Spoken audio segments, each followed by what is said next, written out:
Finally 2 साल के बाद पहुंचे देवर और देवरानी घर। तो बस हम लोग चले गए थे उनका वेलकम करने, और स्पेशली जो हमारे घर की लक्ष्मी, हमारे घर की नहीं है, हमारी पूरी फैमिली की लक्ष्मी है। तो बस हम सब लोग चले गए थे उनका वेलकम करने।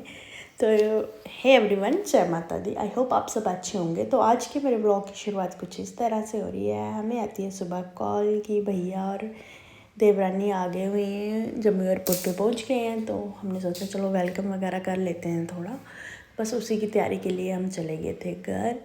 तो देवर और देवरानी तो पहले भी आए हैं, उनका उतना नहीं था, लेकिन ये कि उनकी बेबी जो थी वो फर्स्ट टाइम घर आ रही थी, तो इसलिए थोड़ा नहीं बहुत ज़्यादा ही एक्साइटेड थे सब कि हाँ चलो, क्योंकि 9 महीने की हो गई थी, फर्स्ट टाइम घर आ रही थी। तो बस उसी के वेलकम के लिए आए हुए थे घर। तो ये थोड़ा बहुत बलून्स वगैरह फुलाए, ये थोड़ा बहुत बेबी वेलकम बेबी, और ये थोड़ा बहुत पीछे डेकोरेशन की थी, जल्दी जल्दी की थी, क्योंकि वो सुबह आई थिंक 10 बजे जम्मू एयरपोर्ट पहुंच गए हुए थे। तो हमारे पास इतना टाइम भी नहीं था। पहले तो हमें पता भी नहीं था। ये मेरे जेठानी है, ताया जी की बहू, और दादी माँ सारे ही लगे पड़े हुए थे। ये इनके कज़न थे, सारे एक्साइटमेंट तो भाई सबको थी। तो बस ये आ गई उनकी गाड़ी, और तक्षिप को आते टाइम स्कूल से उठा लाए थे ये, और ये रही हमारे घर की लक्ष्मी। तो बस फिर ये लोग आ गए यहाँ, गाड़ी से उतर के नीचे आए, बस इनका वेलकम वगैरह कर रहे थे। ये थाली वगैरह पूजा की, आंटी आरती वगैरह उतारे थे आंटी। तो थोड़ा बहुत क्या, इमोशनल तो ज़्यादा ही हो गए थे, या सारे इमोशनल हो गए थे, क्योंकि इतने टाइम बाद 2 साल के बाद आ रहे थे वो बेचारे।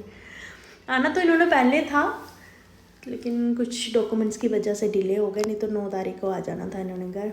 ये फिर हमने लिए हमारे घर की, जो हमारी फैमिली की जो लक्ष्मी है, उसके फुटप्रिंट्स लिए कि फ्रेम करवाएंगे इनको। तो ये हमारे दादी हैं, तो बस उन्हीं के आशीर्वाद वगैरह ले रहे थे। उसके बाद ये केक था कि वेलकम केक है, ये कट वगैरह करेंगे। तो बस फिर बेबी पहले तो ठीक थी, खुश थी, फिर जब बड़े अचानक से उसको सारे इकट्ठे दिखने लगे, फिर थोड़ी सी परेशान हो गई थी, और ट्रैवल वगैरह करके भी आई थी, तो थोड़ी सी ना इरिटेट हो गई थी। फिर थोड़ा आगे पीछे घुमाया, उसका मूड अच्छा किया कि चलो वेलकम केक जो है वो कट कर लेते हैं। सारी फैमिली बैठे हुए थे, इसी के वो थे। उससे पहले तक्षिप ने केक कट कर दिया। उसको तो ये है कि मुझे दे दो, बाकी किसी को मिले ना मिले भाई। जिससे कटिंग करवानी थी वो तो चुप ही नहीं कर रही थी, वो तो रोए जा रही थी। लो जी, तक्षिप ने बोला मैं ही काट देता हूँ। फिर तक्षिप और ये मेरी जेठानी जी, उनका बेटा पार्ट्स, इन दोनों ने काटा केक। और उसके बाद थोड़ा बहुत उसका हाथ बोल रही थी कि हाथ लगवाते हैं इसके भी, प्रणवी के। तो रोए ही जा रही थी बार बार। बस फिर केक कटिंग हुई, उसके बाद थोड़ा बहुत केक सबको सर्व किया, फिर लगा दिया हमने खाना। ये भैया वगैरह चाचू जी, इन्होंने खाना वगैरह खाया।